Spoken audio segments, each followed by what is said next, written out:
What's going on, everybody? It's your boy Mike Robinson, and this is another episode of Let's Take a Walk. I hope everybody had an awesome week.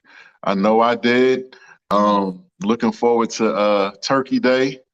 We only a few days away, y'all. I mean, this year is really moving.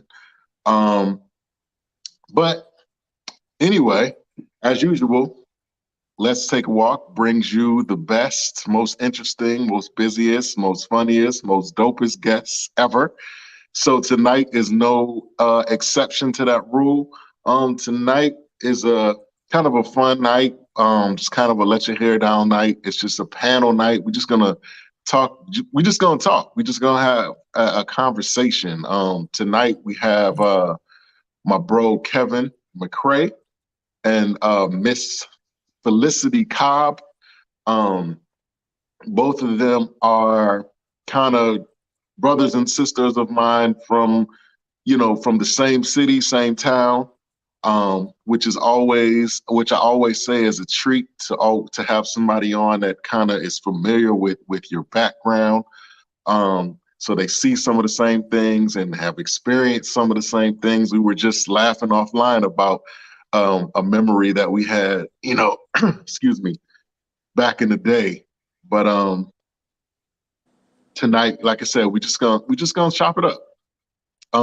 For those of you who may not be familiar with my bro and my sis, I'm gonna give them a moment to kind of reintroduce themselves and give a little background to who they are and some of the things that they have going on. So with that being said, Kev, it's on you.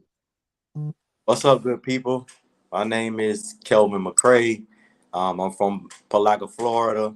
I've been knowing this cat, Mike Robinson, for a long time. Just like you said, just like a brother to me, and I know him in and out, and he knows the ins and out about me. On a professional level, I have been an associate with the Department of Juvenile Justice for over 20 years. Um, I do all things insurance.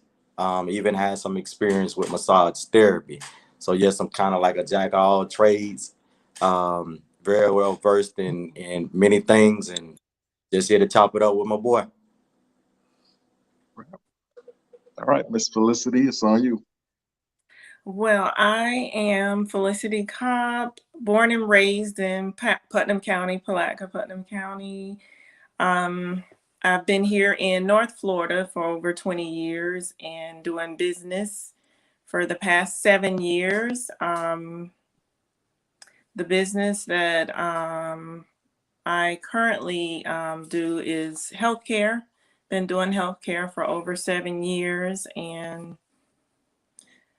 I can't imagine doing anything else. It's truly my passion.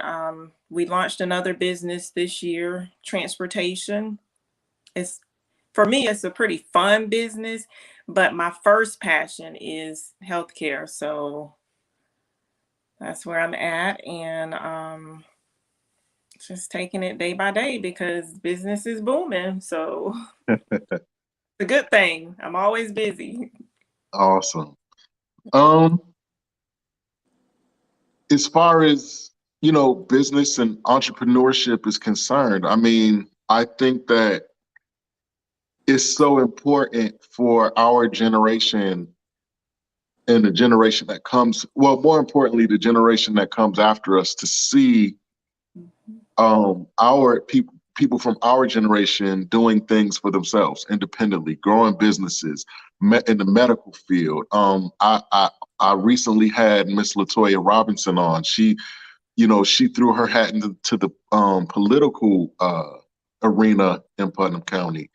I think, and I was telling her, I think that it's so important that the generation that comes after us sees and has examples like the two of you, of people who strike out on their own to do things that impact their community, and impact culture as a whole. Because we always have the stereotype that minorities, are lazy, or what I'm saying, they don't have a mind for business or whatever. You guys have,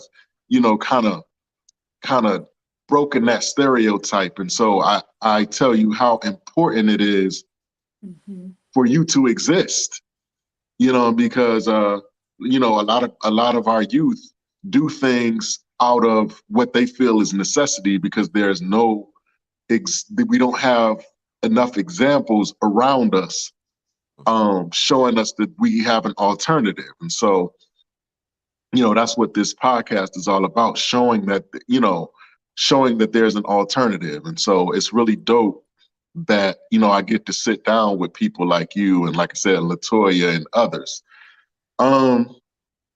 But tonight we're gonna, like I said, we just gonna chop it up about, whatever. So I was, going through the news and thinking about what subjects might we, talk about or whatever. And, recently, we heard the tragic news of the young lady. I believe her name is Shaquelle or Chanel, something like that. Yeah, the Yeah. young Mexico, like with her friend. And Right.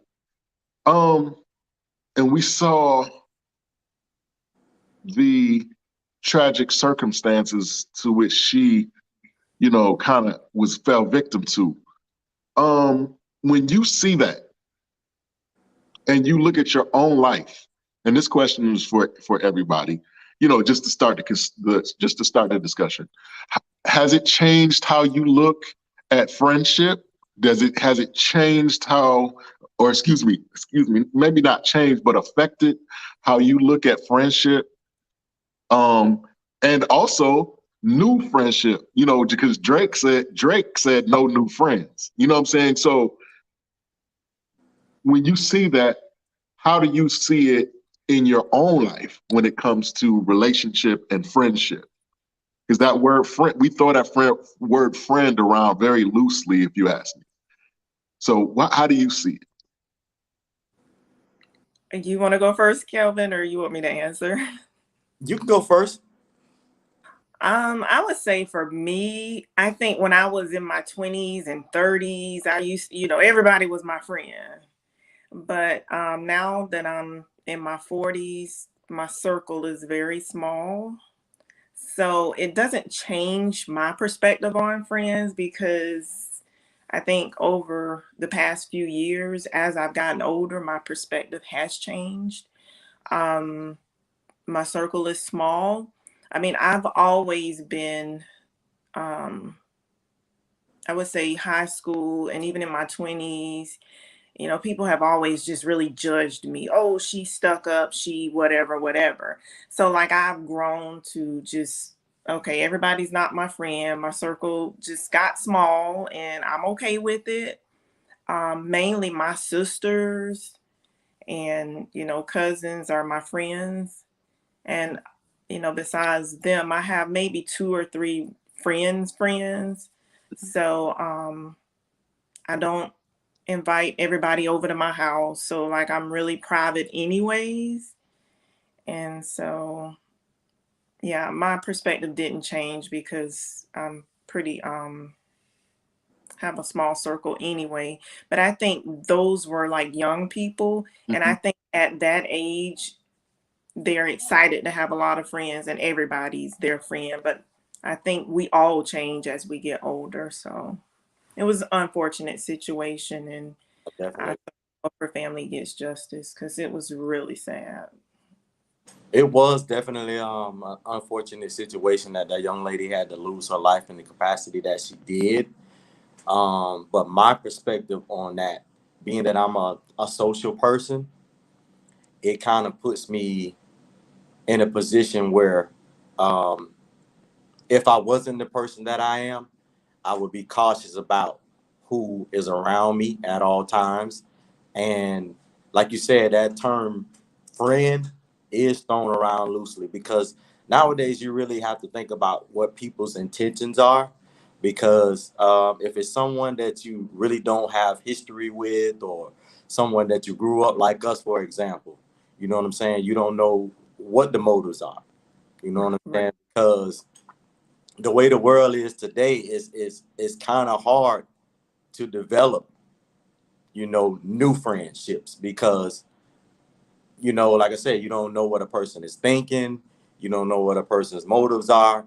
and then to be in a situation where you trust someone that you can actually call a friend and go out of town and go places and do things with, and this happens to you, it has the impact on a lot of people, and it does make people wonder and question, is that person really my friend, or is that person really for me, or is this just another person that really doesn't mean me any good, and any chance that they get, they could potentially do something to harm me. And it's crazy that we have to think about our associates and our friends in those lights. But that's just the way the world is today, man. It makes it hard for you to trust people. And it's a sad thing. Right. Yeah, And that's a great point. I mean, I think that as you get older, kind of like what Felicity alluded to earlier, as you get older, your priorities and the things that you personally, um, things that are important to you personally, they kind of like naturally refine the company that you keep. You know what I mean? So like, if you are an educated person who loves to learn, loves to read, loves to, go to school and doing that, generally you'll find yourself around people who are, Of the who are like-minded, you know what I mean? And you become a part of that whole thing, you know what I'm saying? And so it's, over time as you get older, people begin, and we understand that, people fall off. You know what I'm saying? The person that you might have been like this with when you were 20, now you can't remember the last time you saw or spoke to them. And sometimes you might wonder, well, where is that? Whatever happened to that person? We were so cool, or we were so tight. For me, you guys know, well, Kev knows. I'm not sure if you know, Felicity, but I grew up in New York, and I came to Florida in like 10th grade, something like that. So the culture and the climate there is a lot different. You know what I'm saying? So when when I walked down the street, we didn't say hi to people. We didn't speak to people that we didn't know. You know what I'm saying? We didn't take up time with people that we weren't familiar with and that weren't in our circle or whatever. But then when we came down south, it was a totally different thing. People speak, some people even hug you, you know what I'm saying? And show you that Southern hospitality. And so that was really a kind of a culture shock for me, growing up. Um, but again, as time go on, even in that, your priorities change, your preferences change, your opinions and your viewpoints change, and so your circle changes. Like you said, sometimes it gets smaller, sometimes it gets larger, sometimes it's just you. It just doesn't matter. It's But crazy. You can look on social media and you see postings where it says something of the nature of, we've been rocking for 20 years, 20 plus years. Who name a friend or post a friend that you've been friends with for over 20 years. right, Really don't see a lot of those. You right, know what I mean? You right, really see a lot of people that have those long lasting relationships and friendships. You know what I'm saying? Like for us, with us, for instance, you know what I'm saying? We've been rocking since we was kids. right, I mean, and this is not a situation where we might speak to each other every 3-4 months or mhm, the case, you know what I'm saying? We talk to each other on a regular. So that's right. how those are authentic and true friendships, to the point Yes, they become more of a brotherhood or a sisterhood, as to someone that you've only known for a short period of time, and you really don't know any information or background on that person or his intent or none of that. You know what I'm saying? You just got somebody that you call a friend, but not necessarily really a friend. You know what I mean? So right. it's crazy, man, because like you said, some people, they just fall off. right. there's no common interest. As Right. you get older, no common interest. Y'all, you don't think alike. You got different behaviors and different attitudes and all of that. So the way I look at it is, if you still rocking 20, 30 years later, we got a whole lot in common. You know what I'm saying? Right. And the Right. mutual And thing. really, I was gonna say, and really for me, it wasn't that, you know, I wanted to lose these people, but it's just the things that I started doing, you know, talking about I'm building a business and, you know, all this stuff. And people were like, hold on, you know, she crazy. What's she talking about? She can't do that. Blah, blah, Mhm. blah. A lot of the time, elevation. Right. Right. And so then they kind of weeded themselves out because I became weird because, you know, I was trying to do stuff that nobody was doing. Well, you Right. know, how she gonna start a business? She ain't got no money to start a Right. business, blah, Right. blah, blah. So they kind of weeded themselves out. So That is a powerful point. That is a powerful point. Growing up, I really was never taught that I could own my own anything. You know what I'm saying? It wasn't until I became well into my adulthood that I realized that it was possible for me to start a business, to start like this is one of my sweatshirt designs or whatever. And I never realized that I could do something like that. And I think that that's an awesome point. I think that, you know, again, it's important for people to see that it's possible. You know what I mean? I always say that I ask people this all the time, and I'm gonna ask you this, Felicity. There's two groups of people, right? They're not haters. I'm gonna tell you, neither side is haters. You got one side that says, hey, Felicity, I know some people who tried to do what you're doing, but they lost a lot of money. They didn't succeed. They didn't, you know, whatever. Maybe you need to rethink this thing. But then on the other side, you got people that'll say, Felicity, you can do anything that you want. You should be up there with the big boys. Why are you thinking so small? Why da da da da da da? You know what I'm saying? So in essence, on one side, you got people that are telling you you're not doing enough. And then on the other side, you got people that are telling you that you're doing too much. So is that something that you've dealt with in your personal journey? well, the people that I dealt with were telling me that I was doing too much Mm. because I guess they didn't think it was possible. And honestly, I don't think anybody believed in me per se because I was going through a really bad time in my life. And my dad had passed away and I was in the process of getting divorced. Mm. So, you know, I had a lot of time on my hand to just think, you know, about what I needed to do to take care of my two daughters. I was working as a school teacher. I taught school for 10 years. But then after I was in the process of getting a divorce, I realized, hold on, this is not enough money. I cannot live off of this and take care of kids and maintain the type of life that I was living. Mhm. So I don't think anybody believed in me except my mom. And I don't know if she believed in me, but she just didn't want to say anything negative. Mm. So, you know, she was like, yeah, you gonna do that. You know, when I would be saying what I'm gonna do, while everybody else, even my brothers and sisters, was like, you know, when I was telling them I wanted them to come work for me and stuff like that, they were like, okay, yeah, whenever you get that business going, okay. Mhm. And then after I got the business going, well, then I decided that I was not gonna hire family and I was not gonna hire friends, and I haven't. Wow. Wow. Wow. So. Wow. And Um, not because they didn't believe in me, but because I realized you don't mix business with pleasure.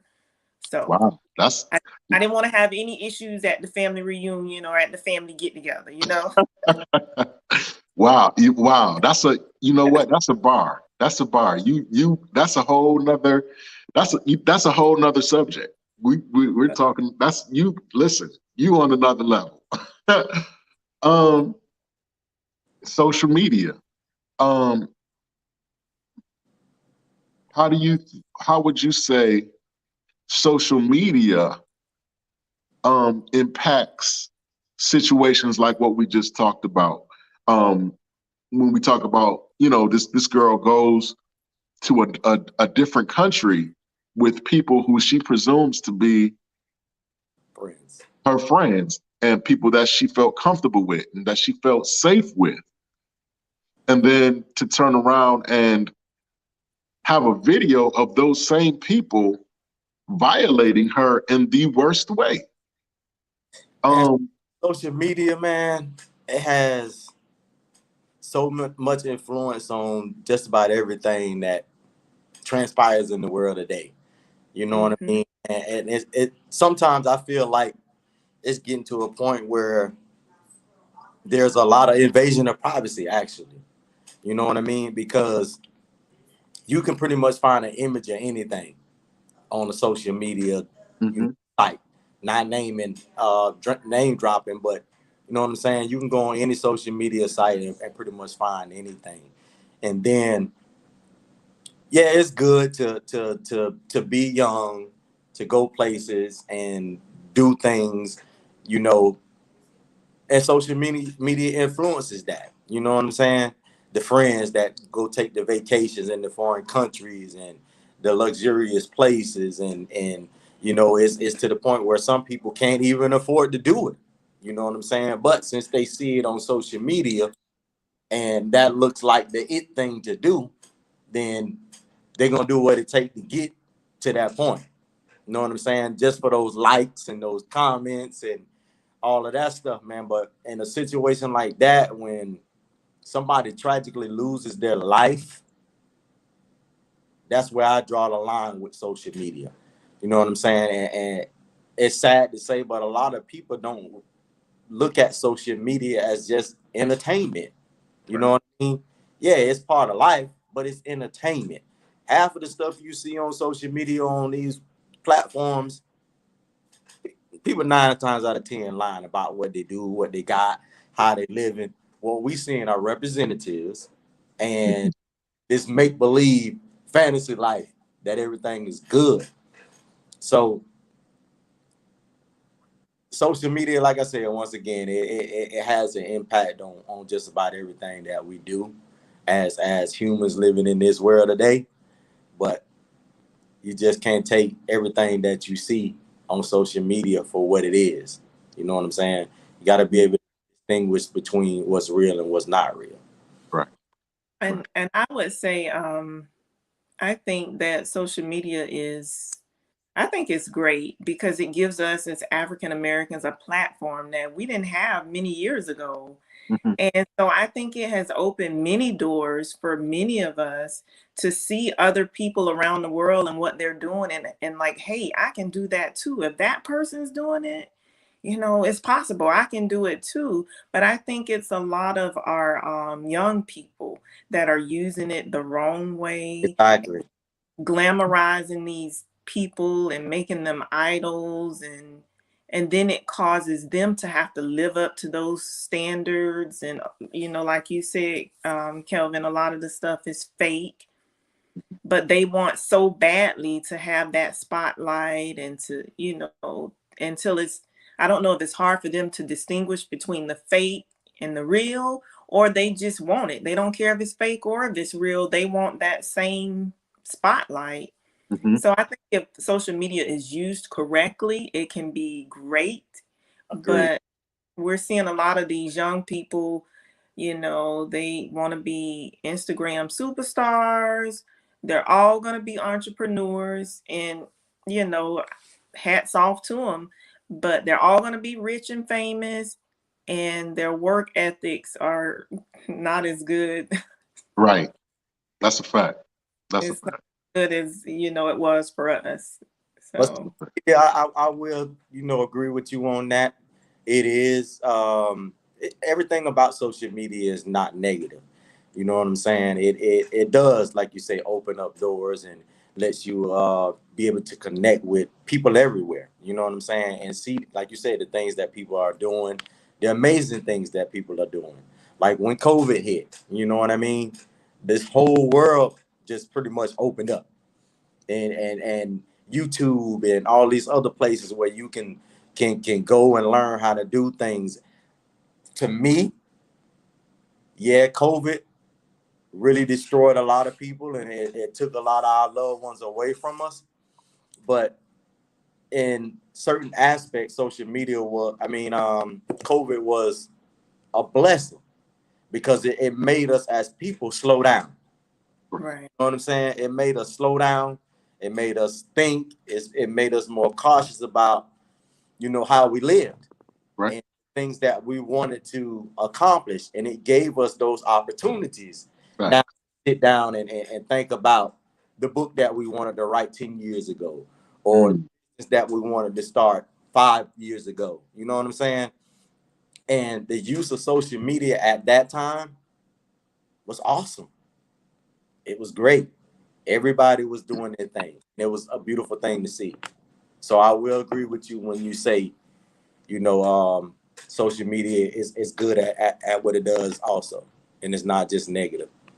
And for me, when I started researching about my business and how to get in and blah, blah, blah, and websites, it was the people on social media that helped me because I didn't have people that I went to school with or whatever that was, even if they knew, they weren't willing to tell me, Right.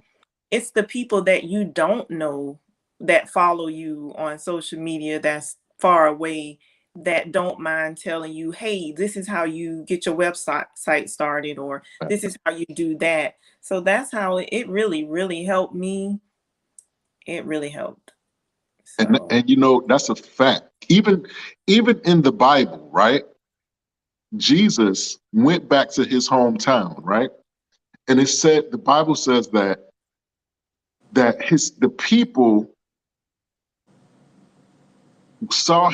only saw him as who he was before he left, and that was a carpenter. You know what I'm saying? And so there's a scripture that says, and I'm gonna paraphrase, but it basically says that a prophet cannot receive honor in his own town. And even in Jesus's case, it said that he, even in the hometown, in the place where he should have been able to do the most good, he was only able to do a few. The Bible says he only did a few miracles. He was only able to do a few miracles, not because he wasn't capable, not because he didn't have the power to, but because the people that he was most familiar with did not believe in him. Mm-hmm. You know what I'm saying? And it's so true. It's so true now in this day. You know what I mean? You have to literally, to your point, Felicity, you have to go away and come back before people will even slightly take you serious about certain things. That's crazy, man. That's I hear things about our little hometown. You know what I'm saying? Palaca, where someone that was born and raised in Palaca or these little small towns, been there all their life, start a business or doing something positive for the community, and the support is not there. Right. And your people that you grew up with, that you knew all your life, don't even support you. But you let someone from another city or another state or another town come in and doing the same thing that this person you've been knowing all your life doing. That's right. Although I have gotten some good support from Putnam County for this transportation business, so I was really excited about that. Yeah. It's just really interesting, that whole dynamic. And Kev, you mentioned COVID. That's an interesting time as well, because I lost my mother to COVID last year. And you have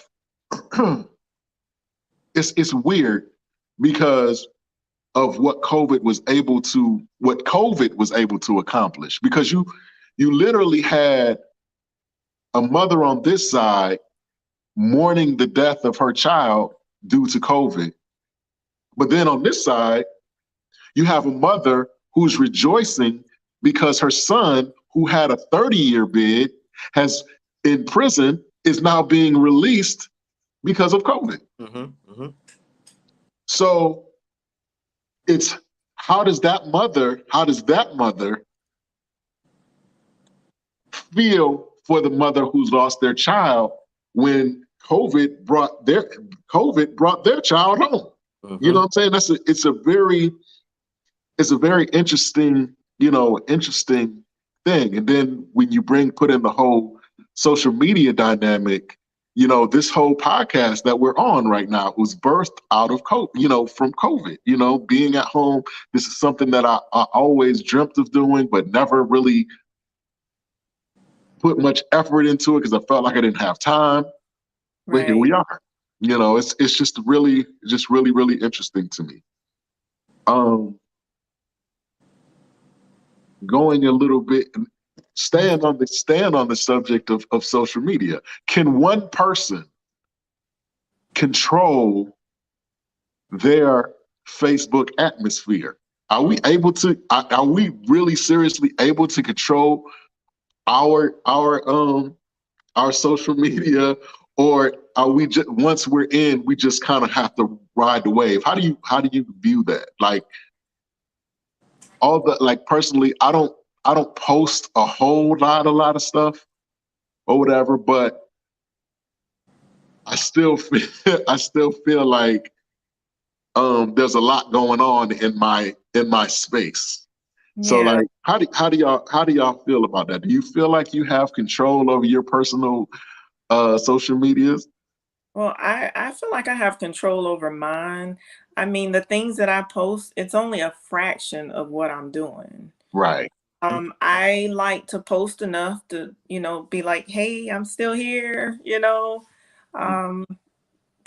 this is what I'm doing, but a lot of what I'm doing, I do not post.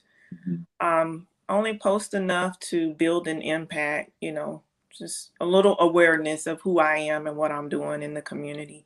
And that's it. And besides that, I don't have a whole lot of time. So a lot of the stuff that comes out on my personal page and also my business pages are done by my assistant. They're not even done by me. So excuse me. Excuse me. Somebody's flexing right now, but what? I'm gonna let it ride. Go ahead, do your thing. And because I just thought about, matter of fact, she messaged me a couple of days ago and she was like, make sure you're looking at what I post and give me some feedback on it, because honestly, I'm just way too busy. So, yeah. But in most cases, I would say everybody's social media path is being in somewhat ways navigated by others. You know what I'm saying? Because when I go on social media, you know what I'm saying, I really don't post anything either. You know what I'm saying? Every now and then I might, like you said, Felicity, just post something, just, hey, I'm still here. How y'all doing? Or just I'm okay, right? Just to let them know you're okay. Business is good. A thought that runs through my mind, or something that I've seen that, kind of made me think. I might post something like that. But when I say that everybody's social media is being navigated by people other than them, when I go on social media, I see things that I have no interest in.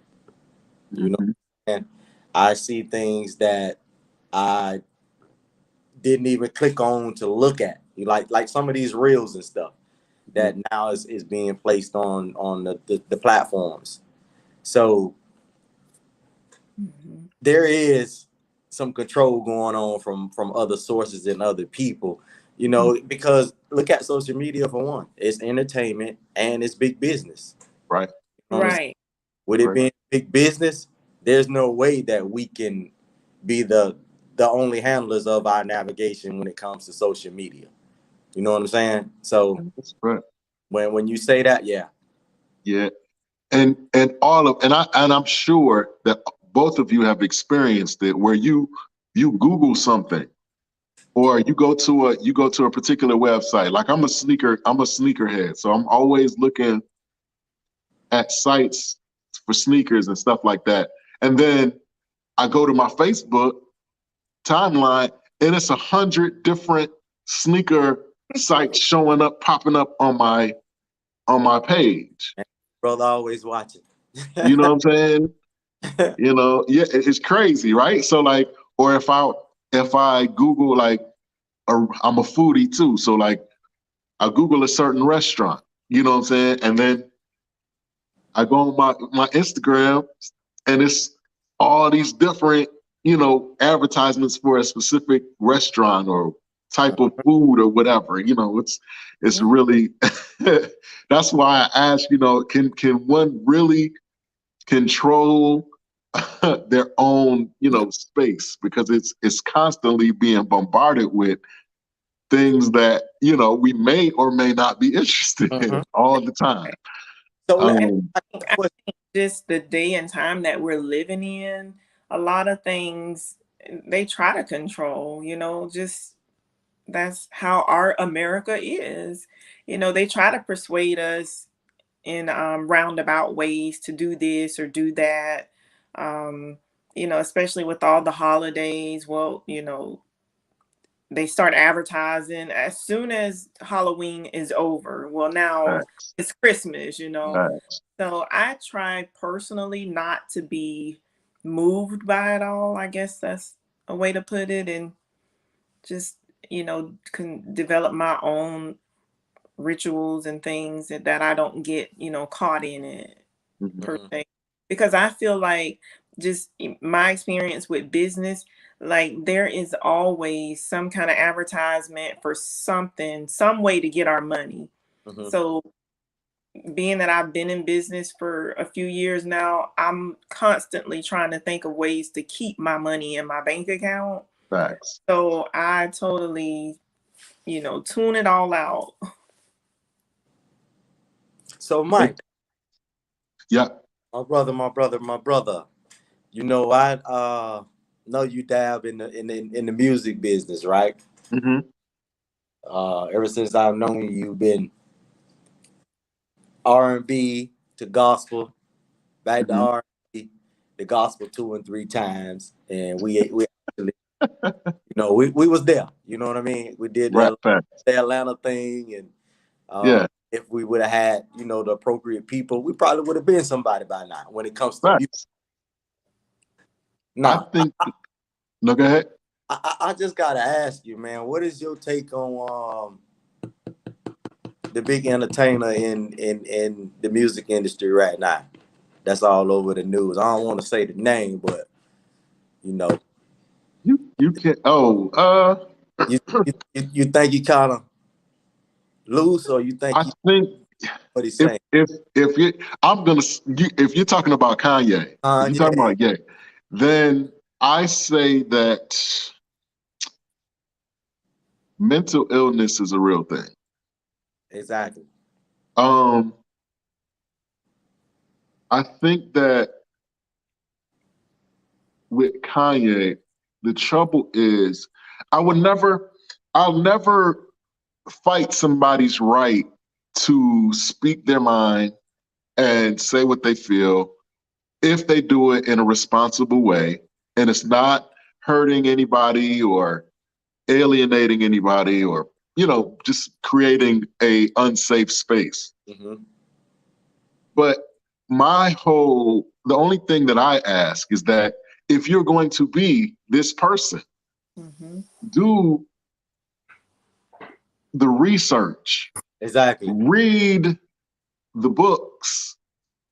Do what you need to do so that you can speak in a responsible way. You know what I'm saying?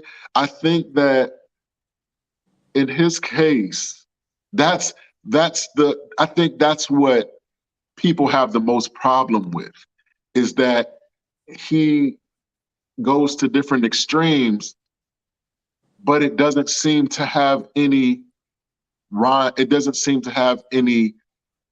path, like true consistent path. It's like one day it's one thing, the next day it's another, the next day slavery was a choice, and then this day and it's like where are you getting, like, what are you talking about? Exactly. You know what I'm saying?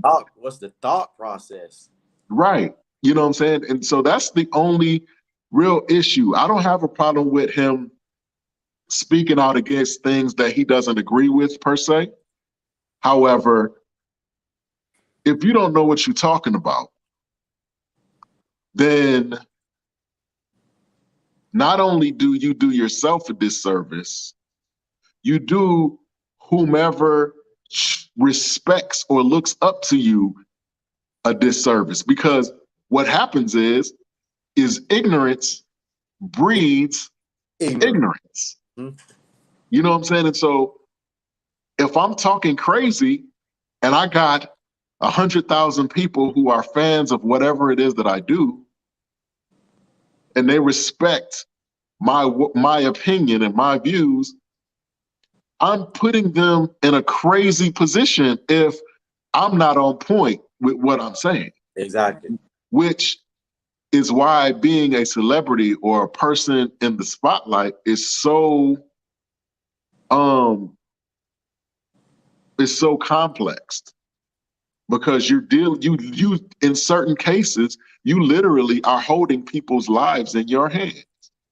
So with that being said, now let's flip the script. Kyrie Irving situation. Same deal. It's the same deal in a sense, but he's not verbally spewing stuff. You get what I'm saying? It's just the fact. I disagree. I think that Kyrie Irving, in that respect, is pretty much the same. And then to make it worse, he'll double down on a certain thing and has absolutely no information to back it up. Like, for instance, he posts this movie that's talking about Jews and the Holocaust, and this thing that people saying that the Holocaust never happened, and it didn't exist. It was just a ploy. As a black man, you cannot irresponsibly post that on your page and say this is the truth. He implied that clip was true. It's not just that he posted it, but he was like, something about people reject the truth. So you telling me that that's the truth? Like, that that's the truth? Exactly. No, so.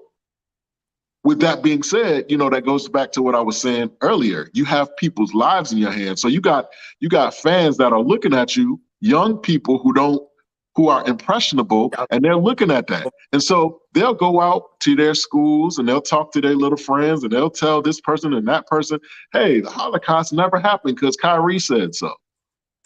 You know what I'm saying? And I'm sorry, but that's irresponsible to me. And I don't think that he does the research.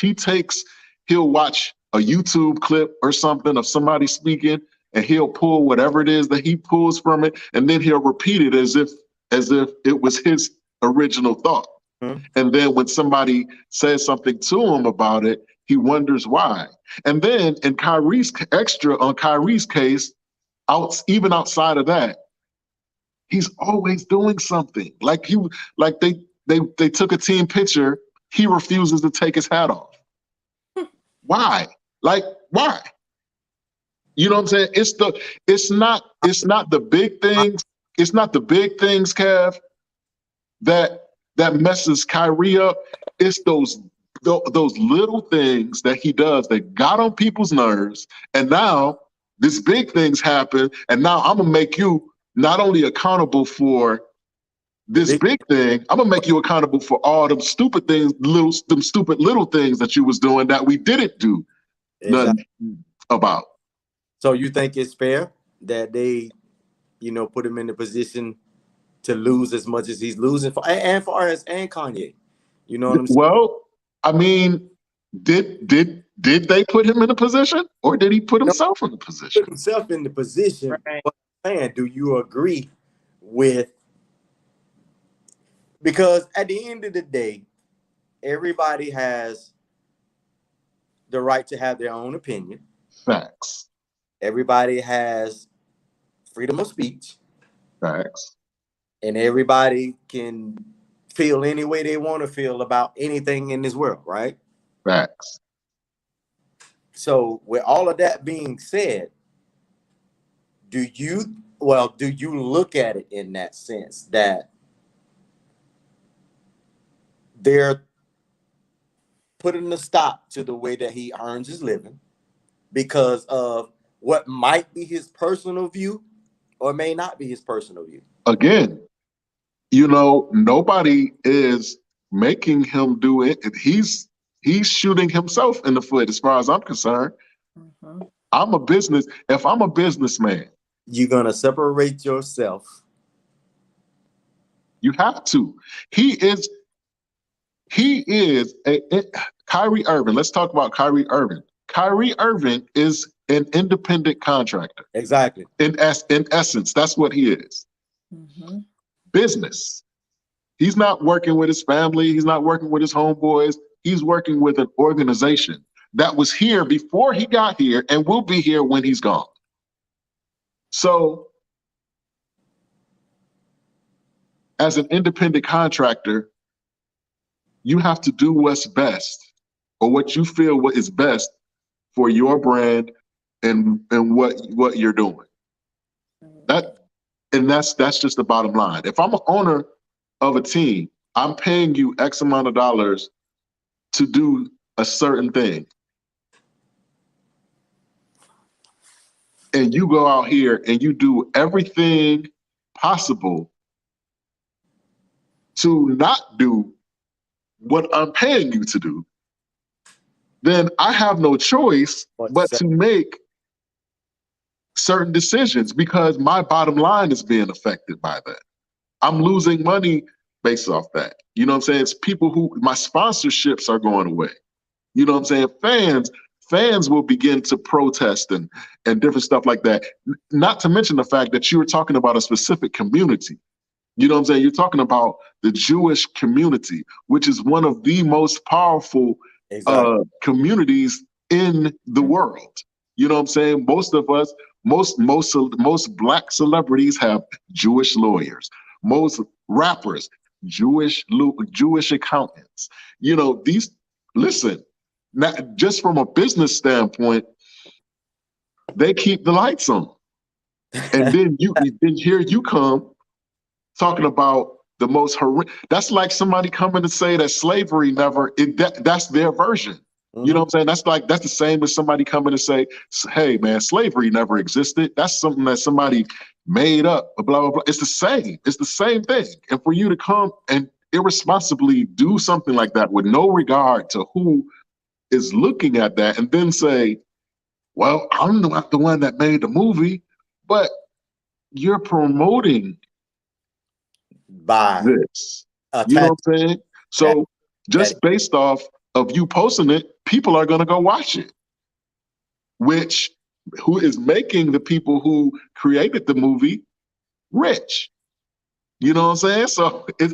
So not to talk you out of death, but it just all works together to me. It all works itself together, and I can't blame my boss for firing me if I'm asleep all the time, or if I'm late all the time, or if I'm flirting with the secretary half the day and not getting no work. I can't be mad at I can't be mad at my boss for firing me.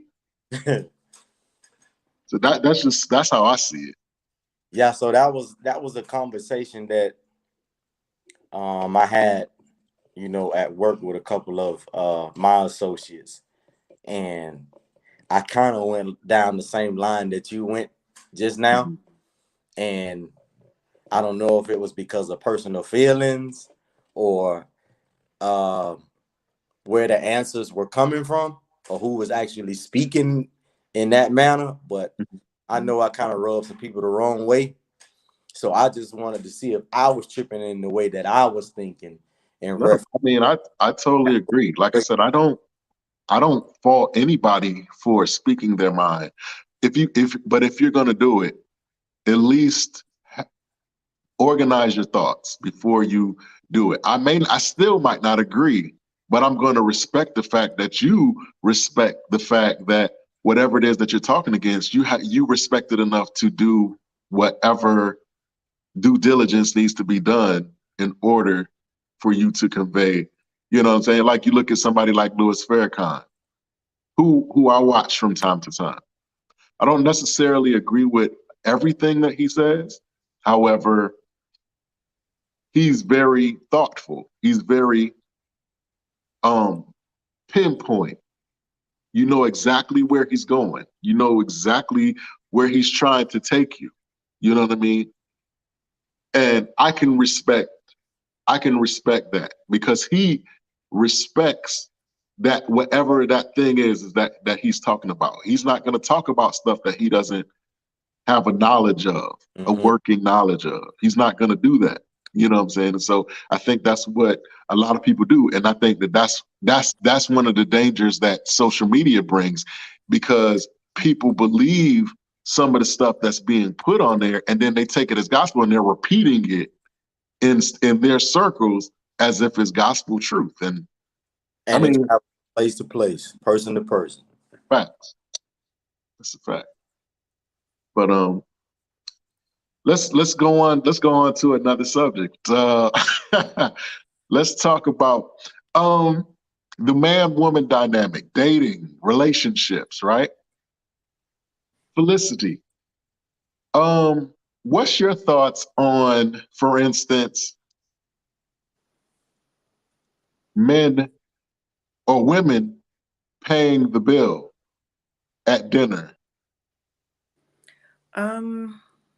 Personally, I say, to each his own relationship. If it works for whoever's relationship, we're fine. Personally, it don't work for my relationship, but I think, when you're looking for a mate and you're what you require in a mate, I think that's what you get. And for me, when I was out there in on the dating scene and blah blah blah, my expectations became really high, and I honestly didn't think I would find anybody that would be able to match all this, requirements I had. Mhm. And I realized it wasn't as, you know as much, it wasn't too much.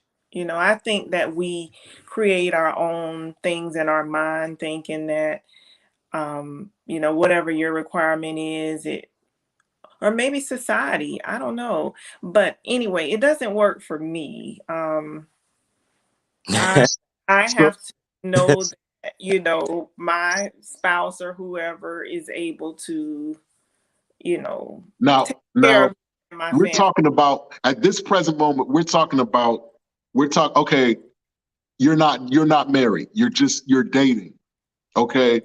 And this is maybe the first few times you're going out.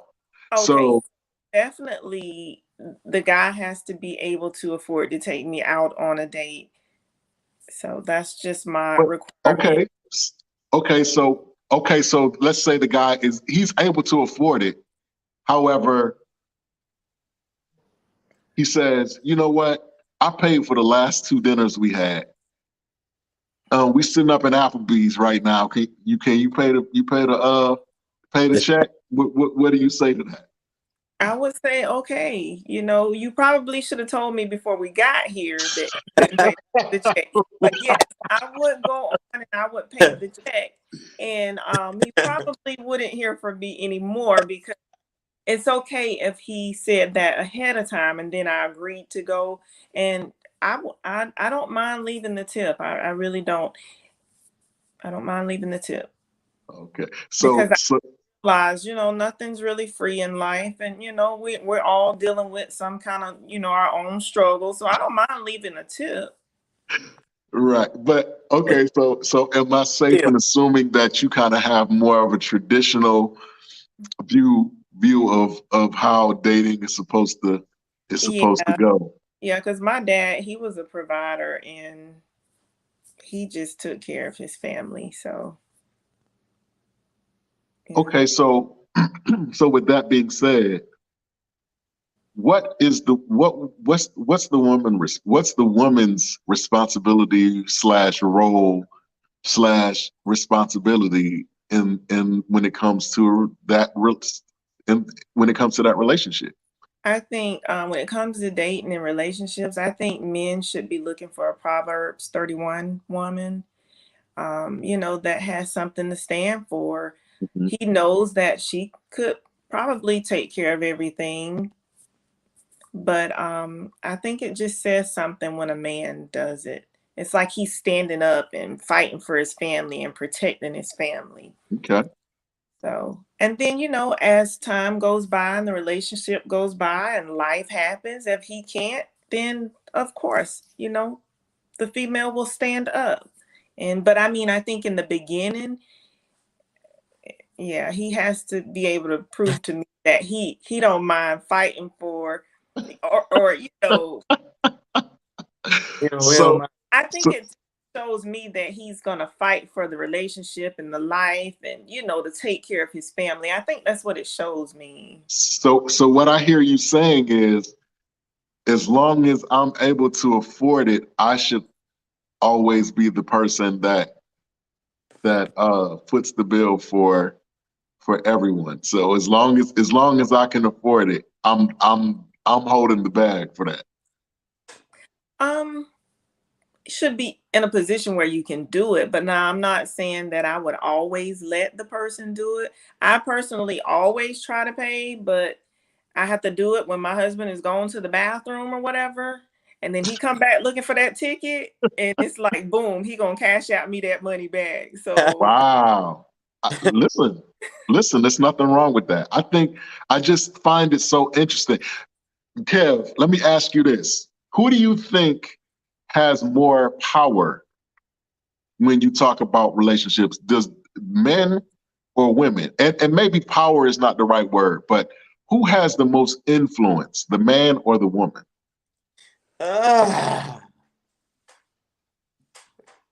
Gotta make sure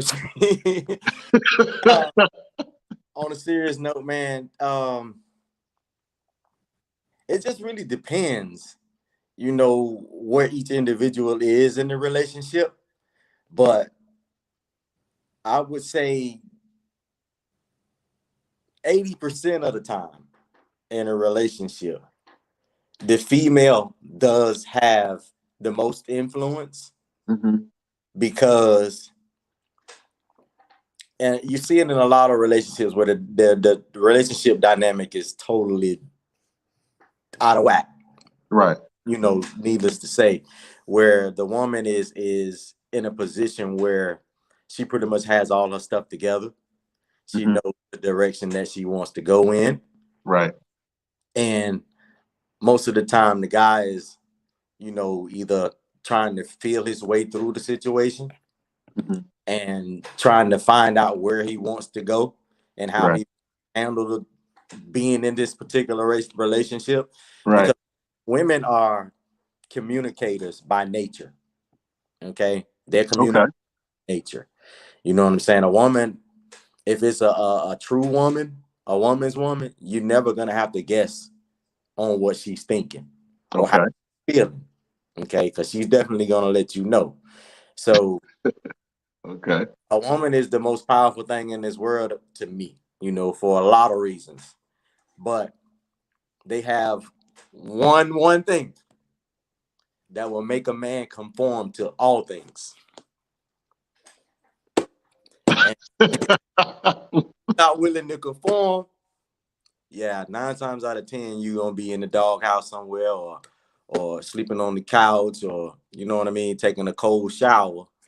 Oh But my gosh. most most women do have the most influence in relationships, you know, because of a plethora of things. You know what I mean?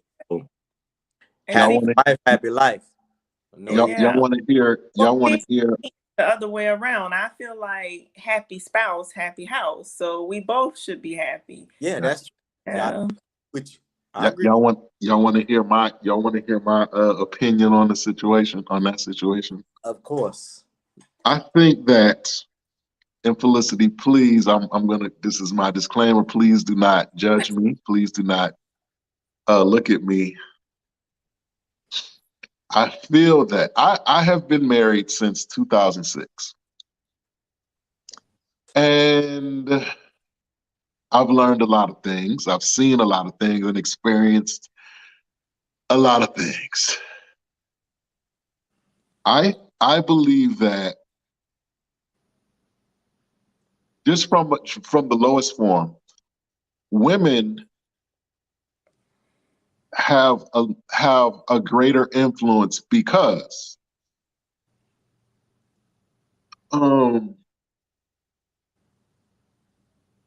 for instance, I'll say this. In my life, I can maybe count, I don't know about, and maybe Kev can relate to this too. In my life, I may have been approached by a woman maybe 3 times in my whole life. Maybe, right? Now you ask the average woman how many times she's approached in a day. You know what I'm saying? So with that being said, the woman always knows that if this guy is not for me, it's one coming. Exactly. Right. Just like the bus, you know what I'm saying? They coming every 30 minutes. You know what I'm saying? So they can be as choosy as they want to be because they know that, again, you know, if this guy ain't working, he know that Kev is coming in another 30 minutes. And if that don't work, Mike coming in another 30 minutes. And if Mike don't work, Billy's coming in the next, you know what I'm saying? Because they're constantly being propositioned and approached by men, which gives them a certain level of, you know, confidence. I'm going to say this at risk of getting myself into trouble. And I want, Felicity, I want you to tell me if I'm wrong. I feel like women don't do anything for men that doesn't benefit them too. I would disagree. I think it depends on the woman and her values. Because I'm by nature a giver, so I respect I've that. always been a giver to everybody, and it didn't fade. I think that, particularly when you have kids, right? So I'll speak for myself, right? Shout out to Timmy Robinson. Shout out to you, bro. I have 2 small children. I have a 4-year-old and I have an 11-year-old. So of course they're in school and, you know, they have certain things that they deal with. And Kev, you probably can relate to this. You go in the kitchen to try to make a sandwich. Don't touch that bread. That's for the baby's lunch. So you go to try to get you a cup of juice. Oh no, don't drink that juice. That's for the baby's breakfast. Okay, so you try to get a bag of chips. Now it's 8 o'clock in the morning. You don't got nothing, no business eating chips at 8 o'clock in the morning, but everything that you touch is for the kids. So you try to get you a bag of chips. Don't eat them chips. That's for the baby's lunch. That gotta last the rest of the week. So after a certain point, you're like, dang, do I get anything? Like, I like Captain Crunch. Can I get that? You know what I'm saying? I think that I'm joking, but I'm serious. I think that, you know, at a certain point, the man kind of gets lost in the shuffle at certain points. I heard Chris Rock say one time, he said, women, children, and dogs get unconditional love, but men are only loved based on their ability to provide. Mm-hmm. Well, I can't say that, and I can't agree with that, because I know some situations where a brother ain't been able to provide. You know what I mean?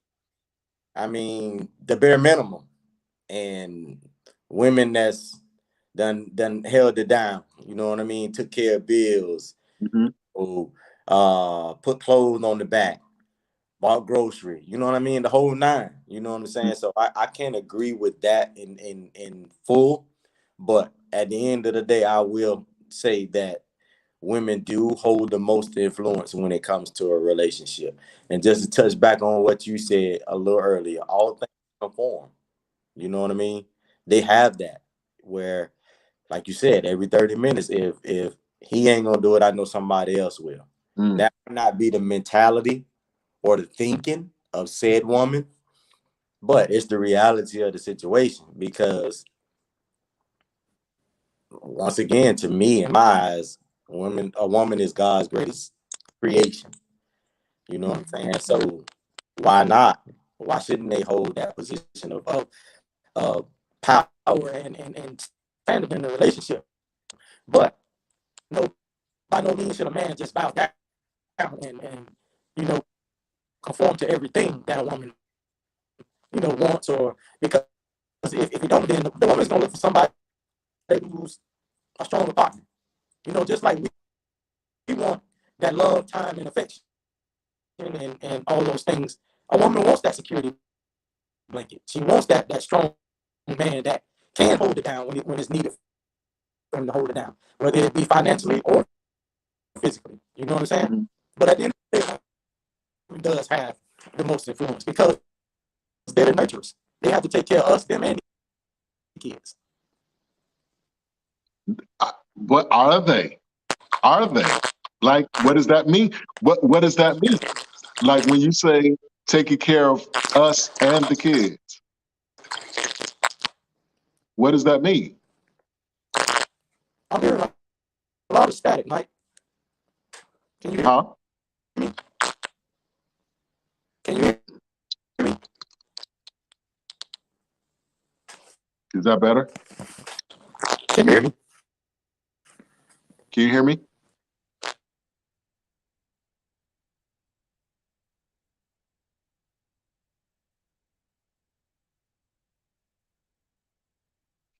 We're gonna try to get some of these difficulties out the way.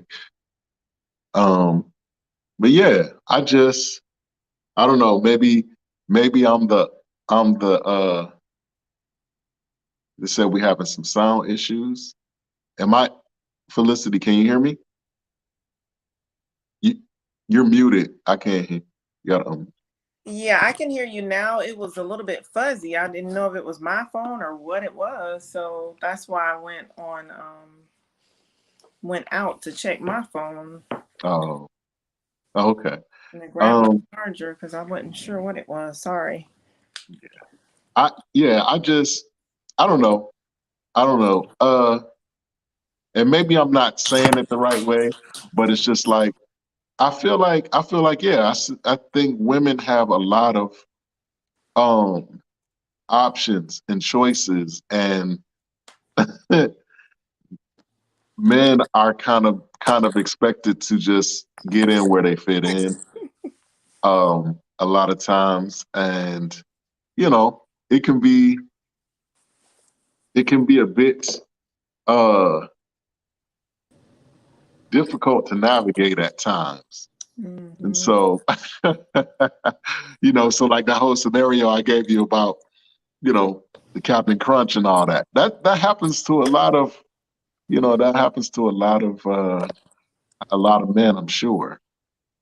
If there's some men on here that if you're not scared to, you know, put it in the comment section, man. Like, you know, if you experience that. But yeah. So I believe that as far as the whole paying for dinner and stuff like that, I think that it's cool for the woman to pay from time to time if we've established a solid relationship and stuff like that. Why not? I'm here for that one too, bro. It shouldn't have to always come out of my pocket. You know what I mean? Right. It shouldn't always have to come out of my pocket. And I can honestly say my woman, she won't mind paying the bill. Oh, You know what I'm saying? Because because now the she knows she restaurants we gonna go get to. it on the flip side. You know what I mean? So No, I don't know what you mean. oh no, what I'm saying is she'll pay for the dinner, she'll pay for the lunch, she'll whatever, you know what I mean, pick up the tab. But Yeah. she know on the other end that she's gonna get more than what she's giving out. You know what I'm saying? When it comes to, you know, the allocation of funds or spending or the case, you know what I'm saying? Because for me, I don't require a lot. You know Right. what I'm saying? I'm not a flashy type person. You know what I mean? I don't hang out. I don't, you know what I mean? I go to work, I come home. So I'm really not spending money. You know what I mean? Unless it's on my kids or something like that. So why not? And she appreciates the fact that I work like I do. You know what I mean? Mhm. And so it's nothing for her to pick up the tab. She makes just as much money as I make. You know what I'm saying? So why not? That's okay. But I'll pay. I'll pay from time to time. Hmm. That's what's up. That's what's up. I guess what it boils down to is like, every relationship has its own Right. rhythm and flow, Mm-hmm. and If what it may work, it work for work. yours, may not work for the next person and vice versa. However, sometimes I do feel like there's so much expected of me, and I wonder what I'm allowed to expect of my counterpart. You get what I'm saying? And sometimes that can be a tricky thing. That's a conversation that need to be had. Yeah, Hey, yeah, what the saying say? Closed mouths Right. don't get fed. facts, facts, And facts. I think just in general in a relationship, I think, whether it's a romantic relationship, a friendship, or whatever the relationship, I think you should have expectations of the other person. Mhm. Mm-hmm. That's a fact. That's a fact. That's a fact.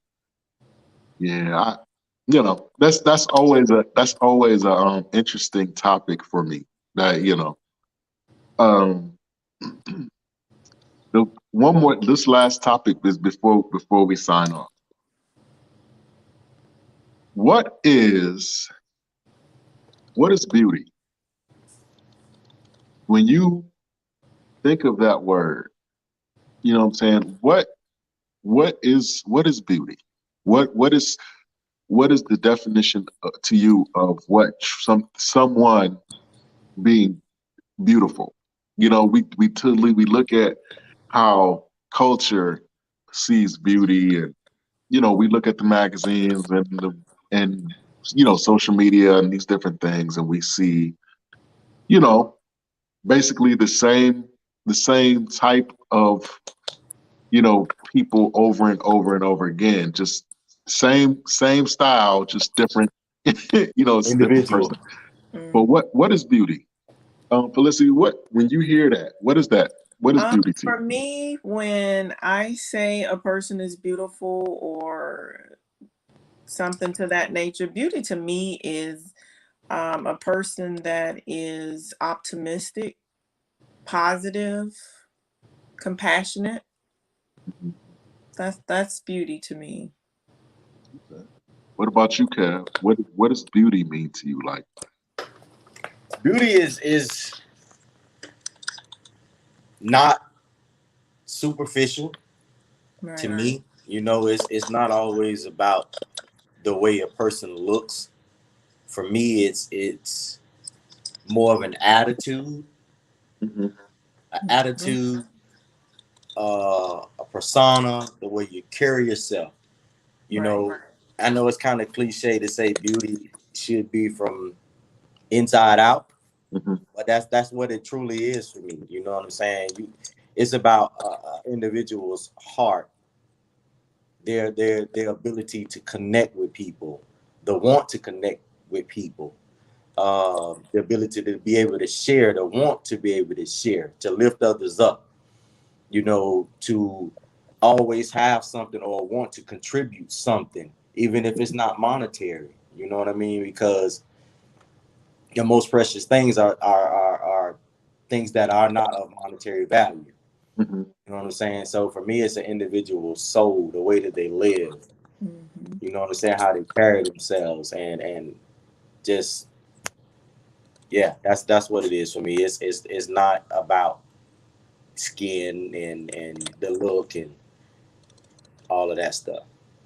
Do you feel like and this question is for both of you, do you feel like your um, definition of beauty has changed from the time you were, maybe in your teens or your 20s to now? Do you feel like you see it in the same way that you saw it? Like for instance, Felicity, your husband, you know what I'm saying? Like, is he somebody that you feel like he would be somebody you would have dated when you were a teenager or in your early 20s? Or does he benefit from how you have evolved? I think he definitely benefits from how I have evolved as a person and my expectations. But he is also a person I would have dated back then because Mm, he's beautiful inside and out. So okay. he's very compassionate like me. So he has a beautiful heart. So but he also is nice looking. So Okay. How about you, Kev? Um, do you feel like your mate is somebody you would have dated in your teens or your 20s, or has she benefited from the fact that you have matured and evolved to the place you are now? It's a bit of both. You know, for me, obviously because of the way that she looks physically, I would have dated her, you know, in my younger years. Um, but I think she's benefit from my evolution to where I am now because I'm able to see past just the outside look. You know what I'm Mhm. saying? And for me, like I said, it's about a person's heart, the kind of person that she is. She's very passionate about the things that I love. You know what I'm saying? Kids, for instance, you know, we both share the love and the want to be positive and help, you know, kids going through things. She's a psychiatrist, a therapist by nature, and that's what she does, you know, professionally.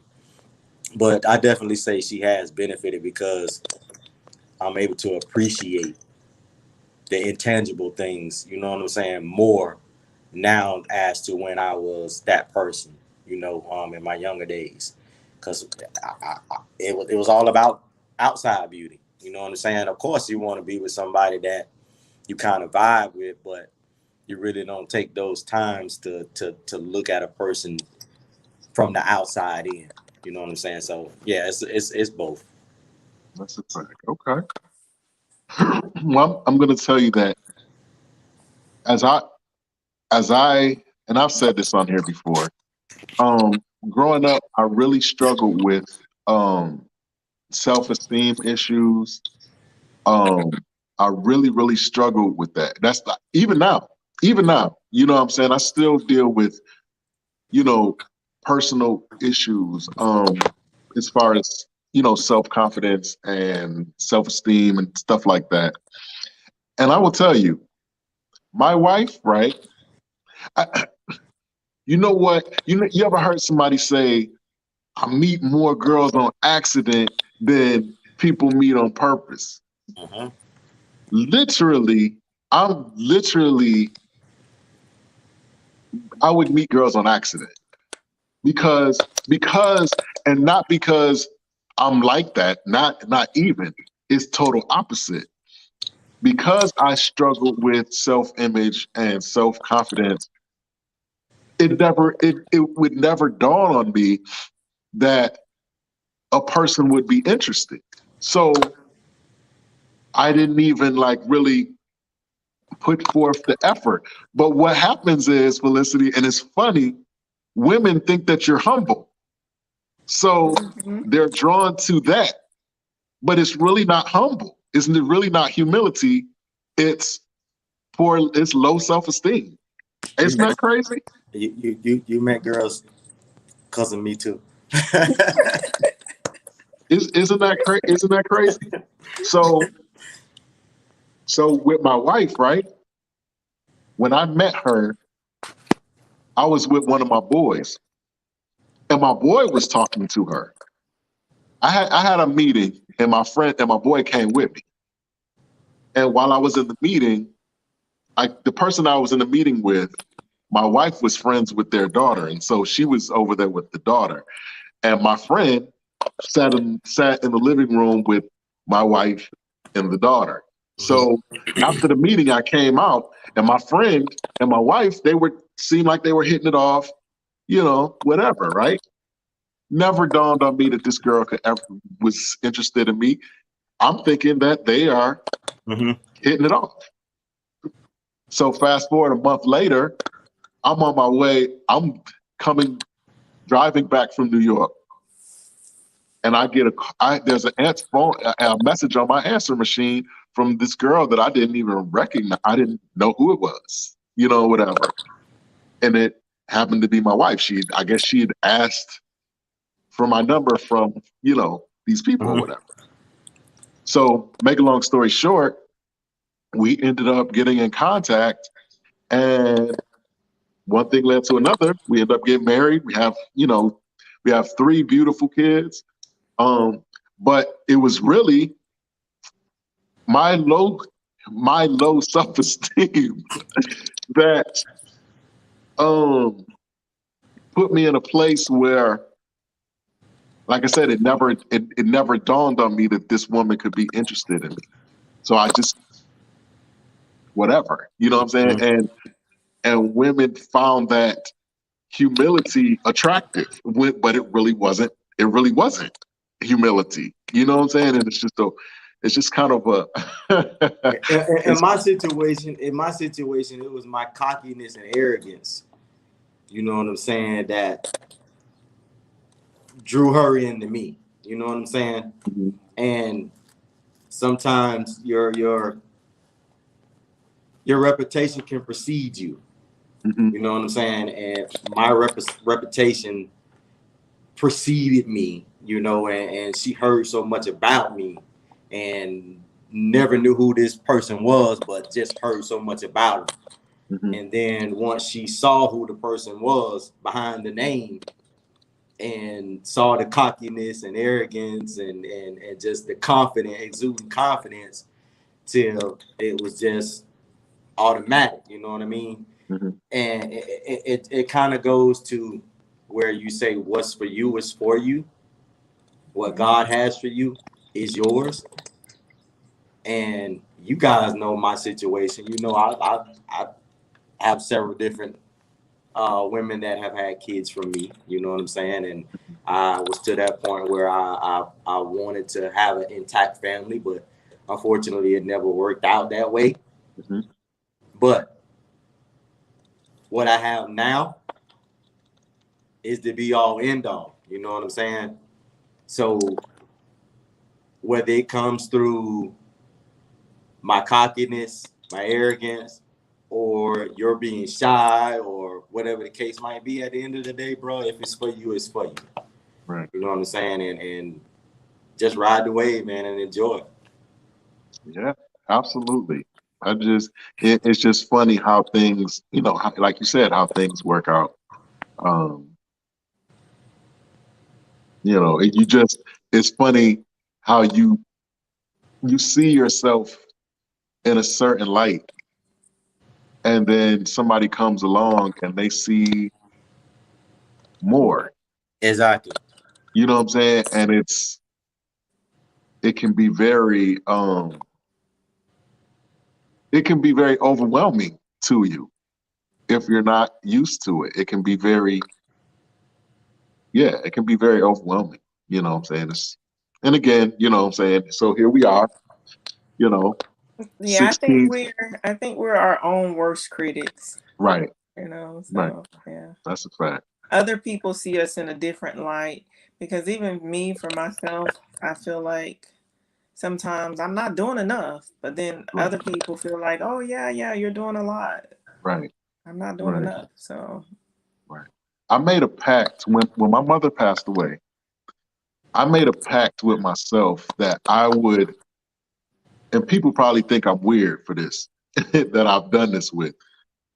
Anybody who has impacted my life in a positive way, great, great or small, I acknowledge them. Like as I come across them, I acknowledge them. Look, that time that you bought me that Snicker bar when I was hungry, listen, that changed my life, bro. Thank you. You know what I'm saying? That time that I was a nickel short and you gave me a nickel in the line at Walmart, listen, changed my life. Thank you. You know what I mean? Um, I think that's, that's what's missing. You know what I'm saying? I think that a lot of us, we don't put ourselves in a position to acknowledge those that have paved the way for us, that have done anything that's positive or affect our life in a positive way, or led us in the right direction or whatever. And especially like you were saying, Felicity, like you see yourself in a certain light. I'm definitely like that with my kids. Like it blows my mind that my kids see me the way that they see me, because to me, I'm just me. Hmm. But You to know what them, I'm you're saying? everything. But to them, yeah, like I come through the door and my son, he basically tackles me. You know what I'm saying? And that blows my mind. But yeah, it's amazing. Yeah. but, um but anyway, this is my last official question for you guys, right? It's a question that I ask all my guests. And I just want you to take a moment and just kind of think about it before you give me an answer, okay? And here's the question. What would have to happen in your life, if it hasn't happened already, for you to consider your life a success? What does success look like for you specifically? I think ultimately for me, success would be when I'm, in a position where I can run my nonprofit full time and just, give back to the world. That's success to me. Okay. I've always wanted to work in missions, and it seems like I've never really had time, but ultimately that would be success for me, to just be able to not focus on, is it 5 o'clock yet, or am I late for my next appointment, but just to be able to help people and just be a positive force, just be able to give back. Okay. All right, Kev. What does success look like for you? Well, success takes on many different shapes, many different forms. For me, I say that I'm in a sense successful every day. That I'm able to open my eyes and look at a sunrise and be able to acknowledge Jesus Christ, my Lord and Savior, for allowing me to see another day and to be amongst the living for another day, and to get to be able to pick up a phone and call my kids and check on them and my mom, and just to have a family around, even though I don't see them every day. I mean, I don't talk to them every day, but just to have to know that I have a family there that loves me. You know what I'm saying? But in from a business standpoint, I can say that in my 20 plus years of working with the Department of Juvenile Justice, I've seen success, and not in the in the same sense Felicity spoke, but being able to give back. You know what I mean? There are so many kids out here that are struggling for a multitude of reasons. You know what I mean? Whether it be financially, whether it be mentally, physically, whatever the case might be. You know what I'm saying? And I was fortunate enough to positively impact the lives of so many kids, that needed me, that that needed to hear a kind word, or that needed, someone to give them tools to be able to live successfully outside of an institution. You know what I'm saying? And I take that seriously, and it's a rewarding feeling for me to either get some kind of correspondence or a message or run into a kid that I had 10 years ago that's able to say, "Hey, Mr. McCray, just because you were there and your influence, I own a business now. I have a family, or I went to the military." Just being able to have a positive impact on so many kids is what success looked like in my case to me. Okay, awesome. My and I've said this before. My vision of success is bridging the gap between what I'm supposed to be doing and actually doing it. That's my vision of success. Bridging that gap. Spending the rest of my life closing the gap between what I'm supposed to be doing and actually doing Awesome. it. Mhm. So, with that being said, I thank you guys for coming on the platform. We've been on for about an hour and a half.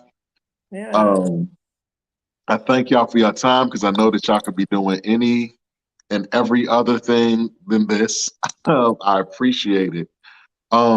If somebody's heard something on here that they needed some clarity on, or maybe they wanted some advice or whatever, how can somebody get in touch with you?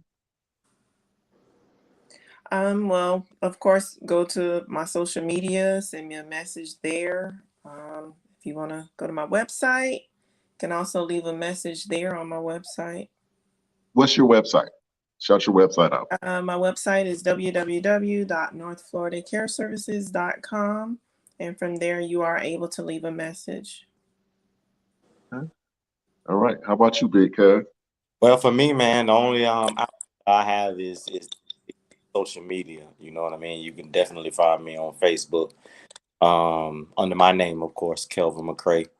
You can leave me a message in my inbox, post something on my wall. I might not respond immediately, but when I have the free time, I'll definitely, be able to reach out and help you out in any way that I can. Or you can always get in touch with Big Mike. You know what I mean? He has all my contact information as far as phone numbers and all of that stuff. And if you have some questions or whatever, just reach out to him, and he'll definitely make sure I'm able to get that information. Okay. Well, I thank you guys again for coming on, and as I've told some others, consider this a open um a open space. You know what I'm saying? If there's ever a time that there's something that you want to promote, is something that you want to share with the public, please hit me up. There's an open invitation for you to come on. Like I said, if you want to promote something, if you got something coming up, if you got something that you want to share, please feel free to hit me up. This is a welcome space for you. Consider this a resource. And again, I thank you guys for not only just coming on here to chat with me, but to also put yourselves out there as, as we discussed earlier, as examples for an alternative for those that may be aspiring. Because tell people, like, we might see somebody on television or on social media or whatever that is doing something that we aspire to do, and sometimes it seems so far away. Like I use the analogy. Like I remember going to an Usher concert. I was in Germany, and I went to an Usher concert. And I'm gonna tell you, I've seen Usher on TV thousands of times. But when I saw him in person, he looked like he was 10 feet tall. He just did. You know what I'm saying? He looked larger than life. You know what I'm saying? People say that when they see, celebrities in person, they just look so much bigger. You know what I'm saying? And I think that with people like you, Felicity, and you, Kev, they have more people. They have a better sense because you're approachable. You're in arm's length, and it helps. It helps when you're aspiring to do something that you can reach out and touch a person because they're right in your neighborhood. They're right in your community. They're not somewhere far off that you gotta go on YouTube or whatever to find. You're right there. And so, what you're doing is super important to the culture and to community, and that's what this platform is all about. So, again, not to talk y'all to death, but I really appreciate you for everything that you have expressed on here and everything that you have shared, the transparency. I've learned a lot, and I'm sure, the people that are watching have learned a lot. And so I thank you for that. Thank you. Thank you for having me. Thank you. I appreciate it, brother. Love you. Now, before we go off, is there any events, anything coming up that you guys want to share, or any last words I want to share? Well, I do. I just want to thank everyone who voted for me for the Best Boss Awards. I know a lot of people who have sent me messages on Facebook. I reached back out to them and asked them to vote for me. I was nominated for that award, and so I'm super excited about that. Congratulations. Congratulations. Yes. And so they will announce the winner in January. So I don't know if I won, but I know quite a few people that follow me on Facebook voted for me. So I'm excited about that. The only thing that I can say is, Mike, we definitely gonna have to have another session here at Let's Take a Walk. You know what I mean? Because this was kind of more of a social conversation. But I would like to speak to you and your audience about the importance of having life insurance. You know what I'm saying? Get that information out, to our people, because a lot of people don't understand the ins and outs of life insurance and how important it is and how not expensive it is to make sure that you have life insurance. All right. Right. That's something that I would definitely want to reach back out to you for and just do it on your platform if you don't mind. Absolutely. No doubt. Anytime. And let me say something real quick too. I want to say that Gators hat, although I am not a fan. The hat, I'm feeling the hat. The hat is nice. At first I thought it was a Lacoste hat, but then when I looked closer, I was like, okay, that's kind of hot. So I'm going to tell you that the hat is crazy. Appreciate it. Okay. So with that being said, man, you guys have an awesome night and an awesome weekend and a even more awesome Thanksgiving as well. Thank you. Bye-bye. All right. Y'all have a good night. Later. So there you have it, guys. Another great episode, man. We just kind of like let our hair down a little bit and just chit-chatted a little bit. I hope you guys got something out of it. I definitely did. And as usual, I will encourage you that if you have a vision, if you have a plan, if you have something that keeps you up at night, something that you think about the majority of your day, God is leading you to do, then please step out on faith and do it, because God is calling for you to do it, and there is a remnant of people that are waiting for that thing or that product or that service that only you can provide.